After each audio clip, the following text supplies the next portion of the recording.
रात का अंधेरा घना था और हाईवे सुनसान। रामू, एक अनुभवी ट्रक ड्राइवर, अपने पुराने ट्रक में माल लेकर जयपुर से दिल्ली जा रहा था।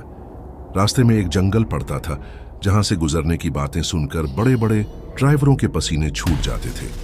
लोग कहते थे कि वहां एक चुड़ैल का साया है जो रात में अकेले यात्रियों को अपना शिकार बनाती है। रामू को ये सब बातें बकवास लगती थीं। मैंने जिंदगी में सिर्फ सड़क और ट्रक देखा है, चुड़ैल वुड़ैल कुछ नहीं होता, वह हंसते हुए कहता। रात के करीब 1 बजे उसका ट्रक जंगल के बीचों बीच पहुंचा। अचानक इंजन में खराबी आई और ट्रक रुक गया। रामू ने गाड़ी से उतरकर बोनट खोला, लेकिन उसे कुछ समझ नहीं आया। चारों तरफ सन्नाटा था, सिर्फ झींगुरों की आवाज गूंज रही थी। तभी हल्की सी हवा चली और रामू को लगा जैसे कोई फुसफुसा रहा हो। उसने इधर उधर देखा, लेकिन कोई नहीं था।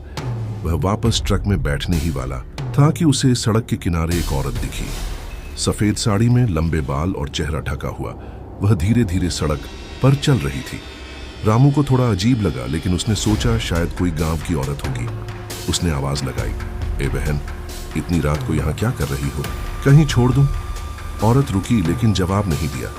रामू ने फिर पूछा, पर औरत बस सिर झुकाए खड़ी रही। रामू को गुस्सा आया। अच्छा न बोलो, मैं जा रहा हूं। वह ट्रक स्टार्ट करने लगा, लेकिन इंजन फिर से बंद हो गया। तभी उसे खिड़की के पास एक ठंडी सांस महसूस हुई। उसने पलट कर देखा तो वह औरत ट्रक के ठीक बगल में खड़ी थी। उसका चेहरा अब भी ढका था, लेकिन रामू को लगा जैसे उसकी आंखें उसे घूर रही हो। उसने हिम्मत जुटाकर पूछा, कौन हो तुम? अचानक औरत ने अपना चेहरा उठाया। रामू के होश उड़ गए। उसका चेहरा सफेद, आंखें खाली और मुंह से खून टपक रहा था। वह हंसी, एक ऐसी हंसी जो इंसानी नहीं थी। तूने मुझे देख लिया, अब तू मेरा है, उसने कहा और उसका हाथ रामू की ओर बढ़ा। रामू ने चीखते हुए ट्रक का दरवाजा बंद किया और स्टार्ट करने की कोशिश की। इस बार ट्रक चालू हो गया। उसने पूरी ताकत से गाड़ी भगाई, लेकिन पीछे मुड़कर देखा तो वह औरत अब भी सड़क पर खड़ी थी, जैसे उसका पीछा कर रही हो। कई किलोमीटर भागने के बाद रामू एक ढाबे पर रुका। वहां बैठे दूसरे ड्राइवरों को उसने सारी बात बताई। एक बूढ़े ड्राइवर ने कहा, वो चुड़ैल है जो उस जंगल में मरने वालों की आत्मा है। तू खुशकिस्मत है जो बच गया। रामू ने उस रात ढाबे पर ही रुकने का फैसला किया, लेकिन नींद नहीं आई।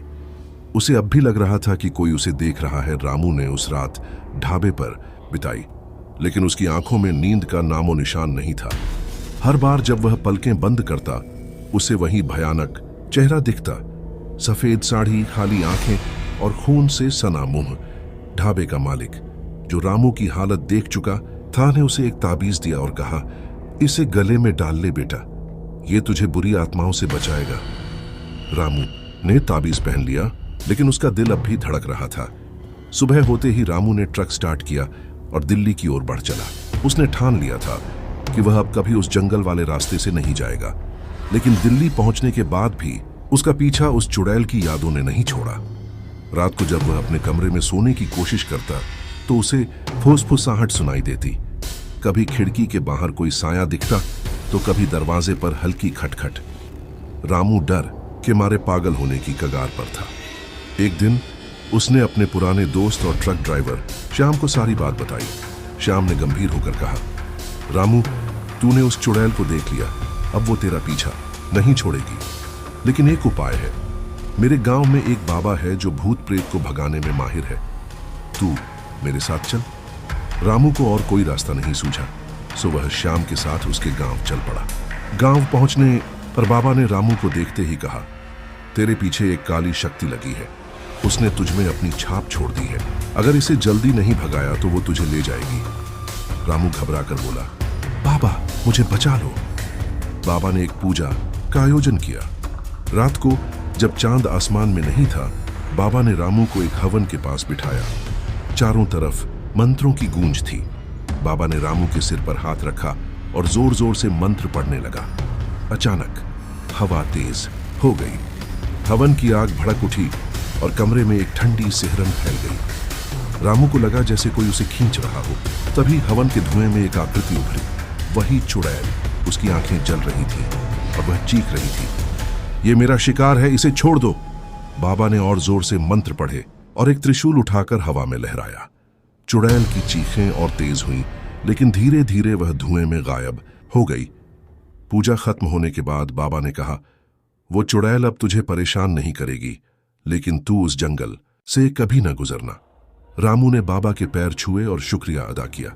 वह वापस अपने काम पर लौट गया, लेकिन उस रात की यादें उसके साथ जिंदगी भर रहीं।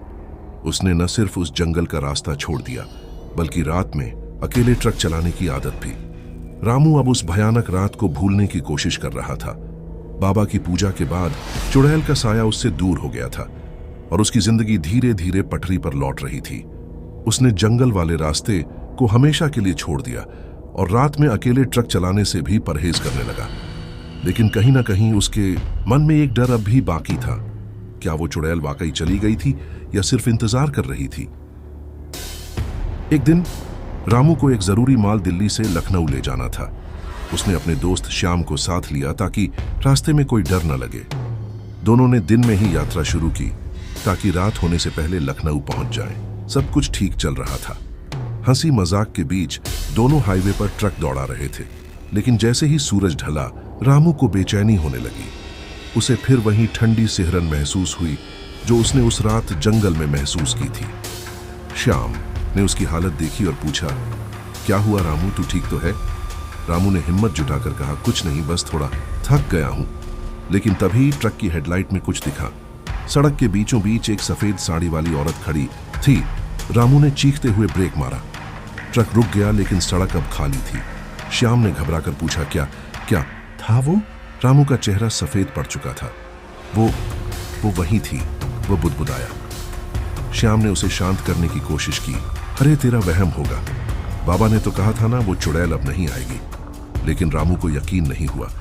उसने ट्रक स्टार्ट किया और तेजी से भगाया। रात गहराती जा रही थी और हाईवे और सुनसान होता जा रहा था। तभी ट्रक के रेडियो ने अपने आप चालू हो गया। उसमें से एक औरत की फुसफुसाहट सुनाई दी, रामू तू मुझसे नहीं बच सकता। दोनों ड्राइवरों के रोंगटे खड़े हो गए। श्याम ने रेडियो बंद करने की कोशिश की, लेकिन बटन काम नहीं कर रहे थे। अचानक ट्रक का इंजन बंद हो गया। चारों तरफ सन्नाटा छा गया। रामू ने गले में पहना ताबीज कसकर पकड़ लिया और मंत्र पढ़ने लगा। तभी ट्रक की खिड़की पर एक ठंडा हाथ टकराया। बाहर देखने पर वही चुड़ैल थी, लेकिन इस बार उसका चेहरा और भी डरावना था। उसकी आंखों से खून बह रहा था और वह हंस रही थी। बाबा ने मुझे रोका, लेकिन मैं वापस आई। तू मेरा है, उसकी आवाज हवा में गूंज रही थी। श्याम ने हिम्मत दिखाई और अपनी जेब से हनुमान चालीसा की किताब निकाली। उसने जोर जोर से चालीसा पढ़ना शुरू किया। रामू भी उसका साथ देने लगा। चुड़ैल की चीखें तेज हुईं जैसे उसे दर्द हो रहा हो। उसने ट्रक को हिलाने की कोशिश की, लेकिन श्याम और रामू रुके नहीं। तभी रामू ने ताबीज को चुड़ैल की ओर फेंक दिया। ताबीज के छूते ही चुड़ैल ने एक तेज चीख मारी और हवा में गायब हो गई। ट्रक का इंजन अपने आप चालू हो गया। दोनों ने बिना रुके ट्रक भगाया और सुबह होने से पहले लखनऊ पहुंच गए। से वहां एक मंदिर में जाकर उन्होंने हनुमान जी की पूजा की और प्रण लिया कि अब कभी उस चुड़ैल का जिक्र नहीं करेंगे। रामू ने ट्रक ड्राइविंग छोड़ दी और अपने गांव में एक छोटी सी दुकान खोल ली। लेकिन आज भी जब वह रात में अकेला होता है, उसे लगता है कि कोई फुसफुसा रहा है। रामू ने ट्रक ड्राइविंग छोड़ दी थी और अपने गांव में एक छोटी सी किराने की दुकान खोल ली थी। अब उसकी जिंदगी शांत थी। सुबह दुकान खोलना, ग्राहकों से गपशप करना और रात को घर लौटकर अपनी पत्नी और बच्चों के साथ वक्त बिताना। चुड़ैल की यादें धीरे धीरे धुंधली पड़ रही थीं। उसने सोचा कि शायद अब वह उस डरावने साए से पूरी तरह मुक्त हो चुका है, लेकिन किस्मत को कुछ और ही मंजूर था। एक रात गांव में भारी बारिश हो रही थी। बिजली गुल थी और रामू अपनी दुकान बंद करके घर की ओर पैदल जा रहा था। रास्ते में एक पुराना पीपल का पेड़ था, जिसके बारे में गांव वाले कहते थे कि वहां रात में कोई नहीं रुकता। रामू ने इन बातों को हमेशा की तरह नजरअंदाज किया और तेज कदमों से आगे बढ़ा, लेकिन तभी उसे अपने पीछे कदमों की आहट सुनाई दी। उसने मुड़कर देखा, लेकिन बारिश की वजह से कुछ दिखाई नहीं दिया। उसने सोचा शायद मेरा वहम है और चलता रहा। कुछ कदम आगे बढ़ने पर उसे फिर वही फुसफुसाहट सुनाई दी, रामू तू कहां जा रहा है? उसका दिल जोर से धड़कने लगा। उसने गले में पहना ताबीज पकड़ा और हनुमान चालीसा पढ़ना शुरू किया, लेकिन इस बार कुछ अलग था। हवा में एक ठंडी सिहरन थी और बारिश की बूंदें जैसे रुक सी गई थीं। अचानक पीपल के पेड़ के पास से एक सफेद साड़ी वाली आकृति प्रकट हुई। वही चुड़ैल, लेकिन इस बार उसका रूप और भी भयानक था। उसके बाल हवा में लहरा रहे थे और उसकी आंखें आग की तरह चमक रही थीं। तूने मुझे बार बार रोका रामू, वह चीखी, लेकिन अब मैं तुझसे आजाद नहीं होने दूंगी। रामू डर से कांप रहा था, लेकिन उसने हिम्मत नहीं हारी। उसने अपनी जेब से एक छोटा सा लॉकेट निकाला जो बाबा ने उसे दिया था और उसे चुड़ैल की ओर फेंका। लॉकेट के छूते ही चुड़ैल पीछे हटी, लेकिन गायब नहीं हुई। उसने हंसते हुए कहा, तेरे बाबा की शक्ति अब कमजोर पड़ चुकी। ये आज तू मेरा है। रामू ने भागने की कोशिश की, लेकिन उसके पैर जैसे जमीन से चिपक गए थे। चुड़ैल धीरे धीरे उसके करीब आ रही थी। तभी दूर से एक घंटियों की आवाज सुनाई दी। गांव का पुजारी जो रात में मंदिर में पूजा कर रहा था, बारिश में भी मंत्र पढ़ता हुआ उधर आ रहा था। उसने रामू की हालत देखी और तुरंत एक मंत्र पढ़ते हुए अपनी कमर से बंधा हुआ रुद्राक्ष का माला निकाला। उसने माला को हवा में लहराया और चुड़ैल की ओर फेंका। चुड़ैल ने एक तेज चीख मारी और उसका शरीर धुएं की तरह बिखरने लगा। पुजारी ने रामू को अपने पास बुलाया और कहा, यह चुड़ैल बहुत पुरानी और शक्तिशाली है। तूने इसे देख लिया था, इसीलिए यह तेरा पीछा नहीं छोड़ रही, लेकिन आज मैंने इसे हमेशा के लिए बांध दिया है।